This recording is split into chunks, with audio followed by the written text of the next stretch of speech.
Assalamualaikum everyone, welcome back to RK's Academy. I hope you all are doing well. Computer MCQ series का 8 lecture आज हम start करने जा रहे हैं। ये लेक्चर सीरीज आपके वीएलडब्ल्यू एग्जाम के लिए इंपॉर्टेंट रहेगी और बाकी जेके एसएसबी एसएससी या बाकी बैंकिंग एग्जाम्स के लिए भी ये इंपॉर्टेंट रहेगी। ये एमसीक्यू सीरीज देखने के बाद आई गारंटी यू कि आप किसी भी एग्जाम में कंप्यूटर पे पूछे जाने वाले क्वेश्चंस को इजीली कर पाएंगे। अगर आपने ये टॉपिक्स पढ़े भी हैं तो यहाँ पे आपका अच्छे से रिवीजन होगा और अगर आपने नहीं भी पढ़े हैं तो यहाँ पे आपको सब अच्छे से क्लियर करने की कोशिश करेंगे। तो एंड तक हमारे साथ बने रहे। रिवीजन वालों के लिए मैं यहाँ पे बताना चाहूँगा कि आप अपना स्कोर अगर आपने पहले से पढ़ा है और आपका यहाँ पे रिवीजन हो रहा है, यहाँ पे आप एमसीक्यू सीरीज जो है अटेंड कर रहे हैं, तो आपका स्कोर जितना भी आप यहाँ पे सॉल्व कर पा रहे हैं, जितने भी एमसीक्यूज आप कर पा रहे हैं, उनका स्कोर आप नीचे कमेंट सेक्शन में बता दीजिएगा। तो लास्ट लेक्चर में हमने एमएस वर्ड पे एमसीक्यूज किए थे और आज हमारा टॉपिक जो है एमएस एक्सेल रहेगा, माइक्रोसॉफ्ट एक्सेल। थोड़ा सा ओवरव्यू लेके फिर हम एमसीक्यूज पे आएंगे। तो माइक्रोसॉफ्ट एक्सेल जो बेसिकली हम इसको जो दूसरा नाम देते हैं स्प्रेडशीट सॉफ्टवेयर भी कहते हैं। तो इसका फाइल एक्सटेंशन जो है 2007 से पहले पहले जो रहा करता था, 2003 वाले वर्जन में, 2003 जो वर्जन था उसमें इसका एक्सटेंशन जो था वो XLS था, .xls। और उसके बाद वही 2007 वाले वर्जन में .xlsx एक्सटेंशन रहा है वर्कबुक का। वहीं पे अगर हम टेम्पलेट की बात करें, एक्सेल टेम्पलेट में .xltx एक्सटेंशन रहता है। फाइन, ये चीजें आपको क्लियर होनी चाहिए। इस पे डायरेक्ट क्वेश्चंस पूछे जाते हैं। ऐसा भी क्वेश्चन पूछा जाता है कि माइक्रोसॉफ्ट स्प्रेडशीट सॉफ्टवेयर जो है वो किसका नाम है, किसका दूसरा नाम है। वहीं पे जो आपके एक्सटेंशन है वो भी पूछे जाते हैं। Fine, basically it is used for analysing, sharing, managing information for accounting purpose, performing mathematical calculations, budgeting. तो बेसिकली ये होता क्या है, ये एक सॉफ्टवेयर, ऐसा सॉफ्टवेयर है जो ज़्यादा कैलकुलेशंस के लिए यूज़ होता है। जो अकाउंटिंग वगैरह में कैलकुलेशंस या बिलिंग बजटिंग के लिए हम यूज़ करते हैं सॉफ्टवेयर, वो यही होता है, माइक्रोसॉफ्ट एक्सेल ही होता है। Fine. So a spreadsheet is a matrix of rows and columns similar to an accounting ledger। ये एक matrix of rose and columns होता है, सिमिलर टू अकाउंटिंग लेजर के जैसे ही होता है। Spreadsheet program also provides tools for creating graphs, inserting pictures, chart, analyzing the data, etc. Fine. By default आपको जो है 3 वर्कशीट्स दिए जाते हैं जब आप ओपन करते हैं। यहाँ पे आप लाइव देख लीजिए। जैसे ही आपने ओपन किया एमएस एक्सेल, वहाँ पे आपको 3, ये देखिए यहाँ पे 3 शीट्स दी जाते हैं। ये यहाँ पे देख लीजिए शीट। तो ऐसा इंटरफेस आपको देखने को मिलेगा जैसे ही आप एमएस एक्सेल ओपन करेंगे। फाइन। तो ये सेल्स आप देख लीजिए, यहाँ पे ये सेल्स, इनको सेल्स कहते हैं। ये देख लीजिए सेल्स, यहाँ पे ये कॉलम्स हो गए, ये रोज हो गए और बाकी जो भी चीज़ें हैं यहाँ पे आप देख सकते हैं। वहीं पे अगर हम बात करें जो वर्कशीट्स के हैं, 3 वर्कशीट्स बाय डिफ़ॉल्ट दिए जाते हैं और अप टू 255 वर्कशीट्स हम इसको क्या कर सकते हैं, ऐड कर सकते हैं। अप टू 255 वर्कशीट्स ऐड कर सकते हैं एक वर्कबुक में। फाइन।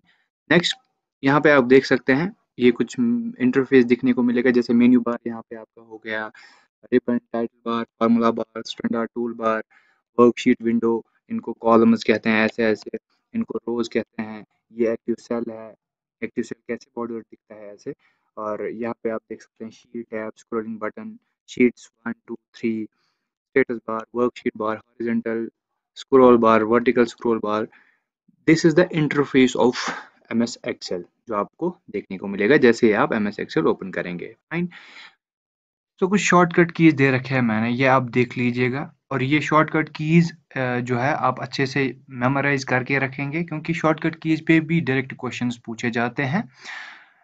ये पीडीएफ मैं आपके साथ टेलीग्राम पे शेयर करूंगा। टेलीग्राम ग्रुप का लिंक जो है डिस्क्रिप्शन बॉक्स में दे रखा है। अगर आप अभी तक टेलीग्राम पे नहीं जुड़े हैं तो टेलीग्राम पे आप जुड़ जाइए। वहाँ पे आपको जो है सारे लेक्चर्स के पीडीएफ्स मिलेंगे और साथ में वहाँ पे डेली क्विजेस भी होते हैं। आप उनमें जो क्विजेस में आप पार्टिसिपेट कर सकते हैं और अपनी जो नॉलेज है वो बूस्ट कर सकते हैं। फाइन। तो कुछ शॉर्टकट की जैसे यहाँ पे F1 F2 F3 ये शॉर्टकट की सारे मैंने दे रखे हैं और भी कुछ शॉर्टकट कीज यहाँ पे आप देख सकते हैं। तो सारे शॉर्टकट कीज मैंने दे रखे हैं, इनको आप अच्छे से मेमोराइज करेंगे और कुछ शॉर्टकट कीज को जो बहुत ही इंपॉर्टेंट शॉर्टकट कीज है वो हम आगे लेक्चर में जो है डिस्कस करेंगे।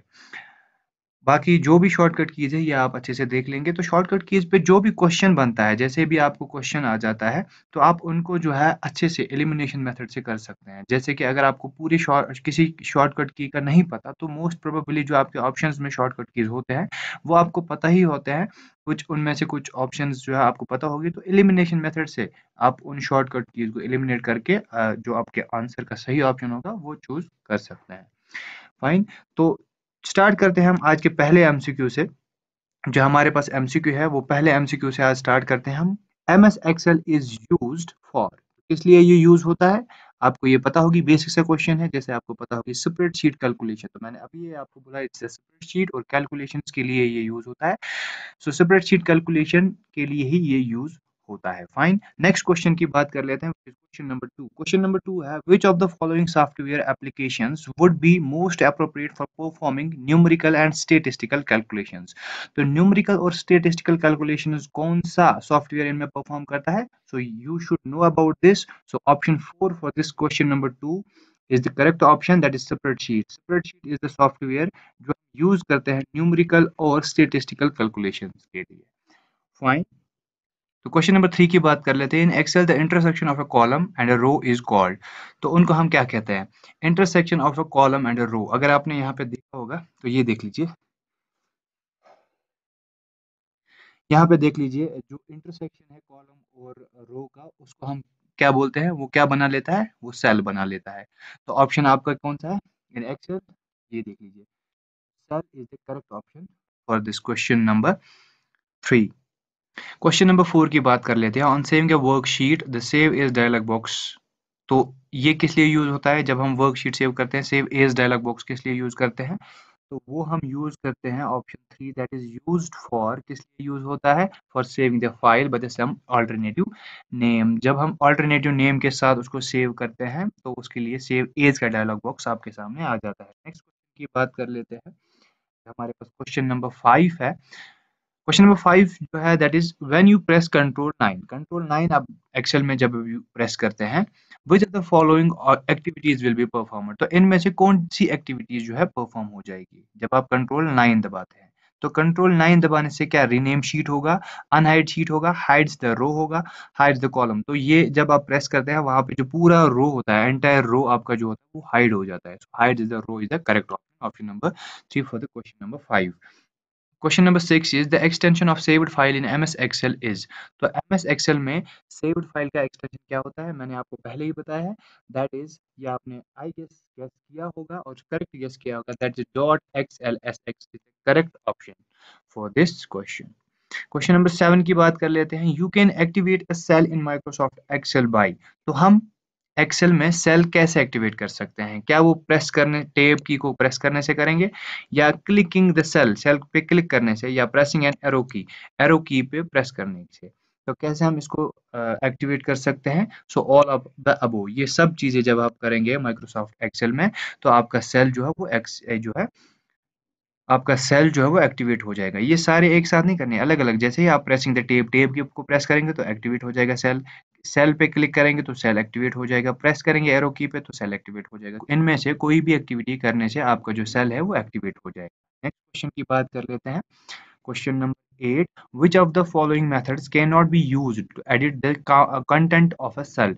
तो इनमें से हम कौन सा मेथड यूज नहीं कर सकते हैं to edit the content of a cell?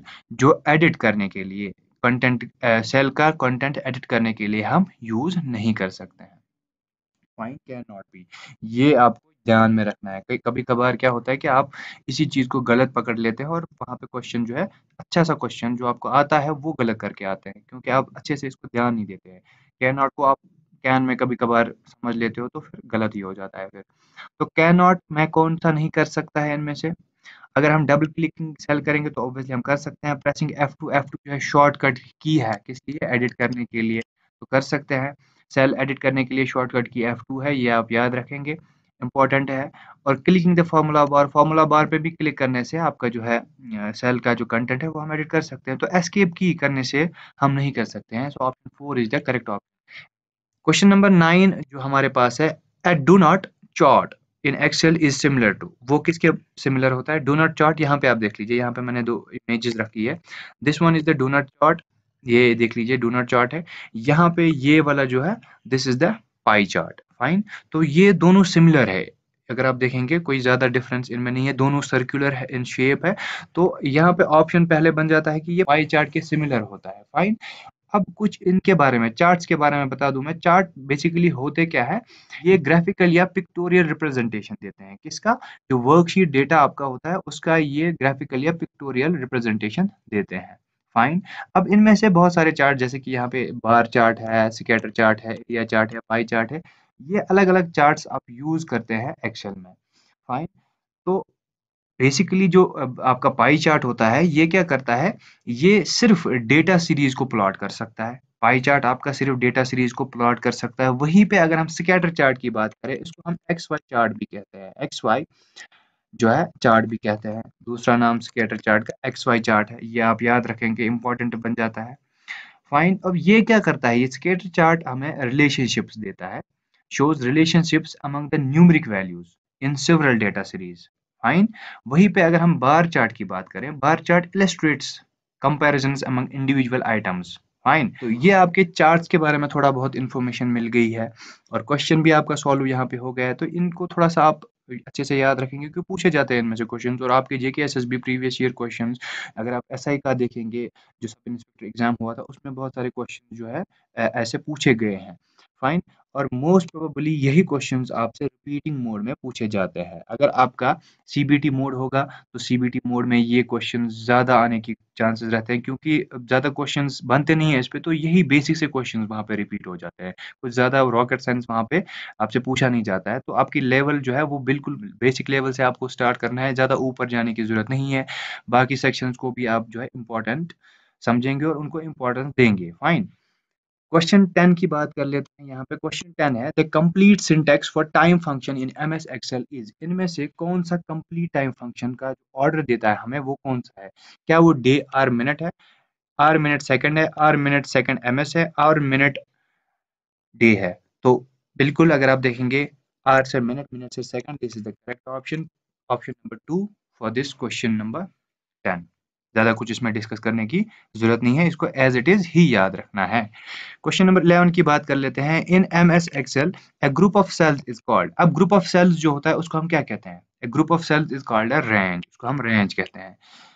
A group of cells is called range, as it is याद रखेंगे आप, ज्यादा कुछ इस पे डिस्कस करने की जरूरत नहीं है, एज इट इज ही याद रखेंगे आप, और एज इट इज ही एग्जाम में आप इसको, ऐसे क्वेश्चंस डायरेक्ट पूछे जाते हैं और एज इट इज आप इसको आंसर करेंगे। फाइन, क्वेश्चन नंबर 12 की बात कर लेते हैं। क्वेश्चन नंबर 12 है, in MS Excel 2019 which of the following shortcut key is used to bold the text of selected cell, तो इनमें से सिलेक्टेड सेल, आपने कोई सिलेक्ट सेल की, उसका टेक्स्ट को बोल्ड करने के लिए कौन सा शॉर्टकट की आप यूज करेंगे? So that is the control 2, control 2 जो है आपको इसके लिए शॉर्टकट की यूज करेंगे। फाइन, और अगर आपको एडिट, मैंने अभी ऊपर बोला एडिट सेल करने के लिए आप कौन सा शॉर्टकट की यूज करते हैं? F2, ये आप याद रखेंगे। Question number 13 is what is the tool used to construct formulas in Excel card, तो वो कौन सा टूल है जो हम यूज करते हैं किस लिए? टू कंस्ट्रक्ट फार्मूलाज, किसमें? एक्सेल में। हम उसको क्या बोलते हैं? क्या हम उसको ऑडिटिंग टूल बार कहते हैं, format printer, formula bar, filter? तो हम इसको फॉर्मूला बार कहते हैं। Formula bar is the tool which is used to construct formulas in Excel. Fine, next question की बात कर लेते हैं। Question number 14, which of the following is the command used to merge number of selected cells, used to merge number of selected cells in one cell, तो बहुत सारे selected cells को हम एक सेल में क्या करते हैं? merge करते हैं। उसके लिए हम कौन सा कमांड यूज करते हैं? उसके लिए अगर आप यहाँ पे देखेंगे एक्सेल में आके अगर आप ये देख लीजिए, यहाँ पे ऑप्शन है मर्ज एंड सेंटर, ये वाला ऑप्शन, जैसे ही आप इस मर्ज एंड सेंटर ऑप्शन को क्लिक करते हैं, जो जितने भी सिलेक्टेड आपके सेल्स होते हैं वो एक ही सेल में जो है मर्ज हो जाते हैं। तो दिस ऑप्शन मर्ज एंड जो है मर्ज एंड सेंटर ऑप्शन जो है इसके लिए यूज किया जाता है। मर्ज एंड सेंटर ऑप्शन इसके लिए यूज किया जाता है, ये कमांड इसके लिए दी जाती है। फाइन, नेक्स्ट क्वेश्चन की बात कर लेते हैं। What is the default alignment? Question है what is the default alignment of numbers and text in Excel? तो डिफॉल्ट अलाइनमेंट क्या होता है नंबर्स और टेक्स्ट का एक्सेल में? क्या वो बोथ द लेफ्ट अगर हम लिखेंगे एक्सेल में तो वहां से कौन सा अलाइनमेंट स्टार्ट होता है? अगर हम नंबर की बात करें, नंबर जो होता है वो राइट से स्टार्ट होता है, वहीं पे टेक्स्ट की अगर हम बात करें तो लेफ्ट से स्टार्ट होता है। ये आपको इंपॉर्टेंट चीज जो है याद रखनी पड़ेगी। नंबर हम राइट से स्टार्ट करते हैं और टेक्स्ट हम लेफ्ट से स्टार्ट करते हैं। नेक्स्ट क्वेश्चन की बात कर लेते हैं। Which shortcut key is used to insert hyperlink in Excel? Hyperlink को इंसर्ट करने के लिए एक्सेल में कौन सा शॉर्टकट की हम यूज कर लेते हैं?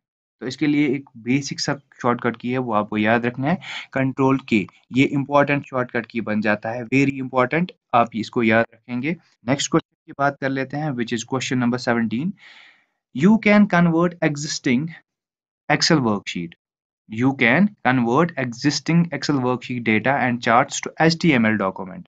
HTML डॉक्यूमेंट में आप इसको कन्वर्ट कर सकते हैं, लेकिन कैसे? बाय यूजिंग द, इनमें से कौन सी चीज आप यूज करेंगे, कौन सा विजार्ड आप यूज करेंगे सो दैट आपका जो एक्सेल का वर्कशीट डेटा या चार्ट्स है वो HTML डॉक्यूमेंट में कन्वर्ट करेंगे।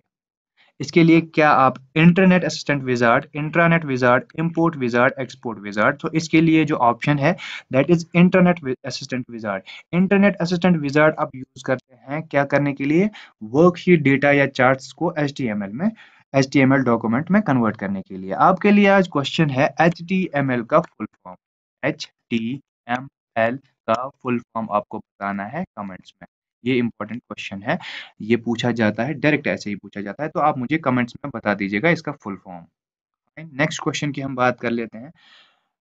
To open an existing workbook, तो एग्जिस्टिंग वर्कबुक को ओपन करने के लिए click on the open button on the dash tool bar. वो ओपन बटन कौन से टूल बार पे होगा? तो वो आपको याद होना चाहिए, वो स्टैंडर्ड टूल बार पे होता है। स्टैंडर्ड टूल बार पे आपका जो है ओपन बटन का टूल जो है ओपन बटन अवेलेबल होता है, वो ओपन क्लिक करने से आपका जो एग्जिस्टिंग वर्कबुक है वो ओपन हो जाएगा। फाइन, क्वेश्चन नंबर 19 की बात कर लेते हैं। Which of the following keyboard shortcut can be used, use किया जाता है for creating a chart from the selected cells? जो सिलेक्टेड सेल्स से हम चार्ट क्रिएट कर सकते हैं उसके लिए शॉर्टकट की कौन सा यूज होता है? That is F11। F11 is a shortcut की जो हम यूज करते हैं सिलेक्टेड सेल्स को चार्ट में क्या करने के लिए? क्रिएशन ऑफ चार्ट, जो हम यूज करते हैं चार्ट को क्रिएट करने में from the selected cells. Question number 20 की बात कर लेते हैं। क्वेश्चन नंबर 20 है on an Excel sheet the active cell is indicated by. कैसे वो दिखती है? जैसे मैंने आपको प्रीव्यू भी दिखाया था, आपका इंटरफेस जो एक्सेल का वो दिखाया था, उसमें कैसे वो दिखता है? अ डार्क व्हाइट बॉर्डर। ये जी देख लीजिए, डार्क जो होता है व्हाइट बॉर्डर आपका जो है दिख जाता है उस पर, उस चीज से आपको एक्टिव सेल दिखती है कि यही एक्टिव है, इसी में हम जो है काम कर सकते हैं। ये आपका 20 क्वेश्चंस इसमें से हो जाते हैं। आई होप आपने जो है सेशन एंजॉय किया होगा और बहुत कुछ यहाँ से आज सीखा होगा। ये एमसीक्यू जो मैंने 20 एमसीक्यूज यहाँ पे एक्सेल में बताए हैं ये बहुत ही इंपॉर्टेंट रहते हैं। बाकी एक्सेल जो बहुत ही बड़ा टॉपिक है उसमें बहुत सारे क्वेश्चन जो है पूछे जाते हैं, बट ये क्वेश्चन जो है ये मोस्ट इंपॉर्टेंट क्वेश्चन है और ये क्वेश्चन आपके एग्जाम में पूछे जा सकते हैं और पूछे जाएंगे। आई होप कि ये ऐसे क्वेश्चन है और इनमें से क्वेश्चन और भी निकल आते हैं जिनको आप अच्छे से प्रिपेयर करेंगे। और बाकी इनमें बहुत सारे और भी जो भी क्वेश्चंस होंगे एक्स्ट्रा वो मैं टेलीग्राम पे क्विज में आपको बता दूंगा। बाकी हमारे वीडियोस आपको कैसे लगे हैं ये आप कमेंट सेक्शन में हमें बता दीजिए, और भी कुछ एक्स्ट्रा लाने की अगर हमें ज़रूरत है तो आप हमें जो है कमेंट सेक्शन में बता सकते हैं।